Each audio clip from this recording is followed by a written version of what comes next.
Hey guys, Prowl 1701 here, and today we're going to be talking about a fan film, and it's a Fourth Doctor story called Mindbomb. You can actually find it right here on YouTube. Now, it's told in the traditional classic Doctor Who style, and this is just part one. I really hope they do another part because I really enjoyed this.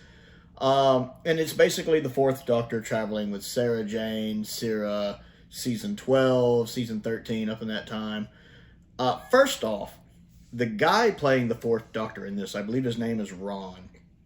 He is the main selling point of this. I mean, there's several, but he's the one that really jumps out at me because he gets Tom Baker's mannerisms down so well. It's not perfect, but it is really good. What he is doing with his facial expressions, how he says lines, for the most part, there were one or two times I'm like, I think Tom would have said that different. But for the most part, how Tom says lines and what he is doing with his body language is very much the Fourth Doctor. And that's saying a lot because the Fourth Doctor is very much, it's hard to imagine anyone else pulling off the Fourth Doctor. Tom Baker just is the Fourth Doctor. It'd be really hard to imagine recasting the Fourth Doctor. So to find someone who is nailing the mannerisms, the look, the facial expressions, that well. The voice isn't quite there, but it's good enough. I'm fine with it. Even the face matches Tom's well enough. I was really pleased with this portrayal of the Fourth Doctor. I cannot overstate that. It was really good. I also like the actual story. It has a classic Who feel to it. Especially an episode one of, say, a four-parter. With us not knowing what's going on, the Doctor and Sarah Jane arrive on this space station. They don't know what's going on there. The initial room they're in is locked. It's locked from the inside. They find a corpse that's been dead a long time from what looks like a self-inflicted wound. The body kind of looks like, think Planet of Evil, when the corpses reappear and they're all shrunken and mummified, basically. It looks kind of like that, in similar outfits, actually, to kind of give the impression that the bodies have been dead a long time. So you have this increasing mystery as they find more and more bodies of trying to figure out what's going on. The Doctor and Sarah Jane get separated under also interesting circumstances. And Sarah Jane ends up meeting one person on the ship while the Doctor ends up meeting another. And they give the same name as their names, even though the names don't really make sense as names. So there's a mystery of what's going on with these two survivors. What's up with them? How are they still alive when everyone else is dead? One of them warning the Doctor a thing happened. And this kind of mysterious cloud, but he's like, cloud doesn't quite describe it. It does a very good job of what episode one of some of these types of stories does, which is plopping them down in the middle of a situation where they have no idea what's going on, and them trying to piece together what's happened and what their circumstances are. The cliffhanger is really good, where basically the cloud entity that surrounded the ship before is coming back. The guy's like, it's coming back, and you see it on the screen. It's a really good cliffhanger.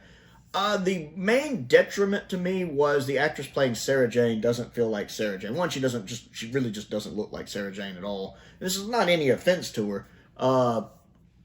She just doesn't look like Sarah Jane. The mannerisms aren't quite working for me either. Again, no offense to her. I'm never quite clicking with her as Sarah Jane.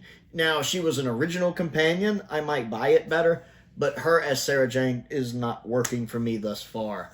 I really like the set design. It had this, classic Who on a budget look done to it, which, again, gives it that nice little charm of being like classic Who, of trying to make the best with what you have. I actually really enjoyed the set design. It was really pleasing. I can't really remember if there's incidental music or not right off the top of my head. But for a fan film, I found it quite pleasing. Like, I want to see more Doctor Who like this. It very much harkens back to classic Doctor Who. It has the feel of a classic episode, especially in episode one of a classic episode, especially a kind of horror-themed episode, like it would slot right in Hinchcliffe era. It was really pleasing. And again, the story was good, the set design was good, the cliffhanger was good, and the mystery of what's going on and still trying to figure that out was really nice. And most importantly, the guy playing the Fourth Doctor in this, Ron, I believe his name was, just how well he nails Tom Baker's mannerisms cannot be overstated. I was quite quite pleased with his performance. And I never thought I'd see a day when I could see someone playing the Fourth Doctor and be like, yeah, more. And, you know, that's not Tom Baker, of course. I mean, I love Tom Baker. It's hard to have somebody else besides Tom Baker do it. But to see another actor playing the Fourth Doctor, me going, that's pretty impressive. I hope they finish this storyline. I hope it's like maybe a good 4-parter. I would really like to see them do part 2. I don't know if they plan on doing more. It is labeled part 1 in the video title, so I actually hope they do like a part 3, a part 4, a part 2, a part 3, and a part 4, because I'm engaged enough in the story to want to know what happens next, and that is definitely the best sign of good writing.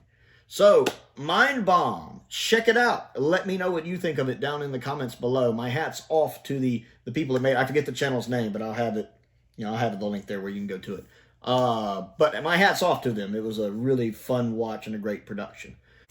Don't forget to click the like button and the subscribe button and the bell for notifications so you never miss out on another video. I also have a Patreon if you would like to support me on that. There's a link to that down in the description below as well. I also want to give a shout out to some of my top tier patrons, Stephen Crane, Colin Coney, and Finn Perkins. I appreciate their support as I do the support of all of my patrons. My P.O. box is down in the description if there's anything you'd like to send me to look at and review. Link to my Amazon wish list is also down there. And YouTube memberships are also available. Most importantly, thank you for watching.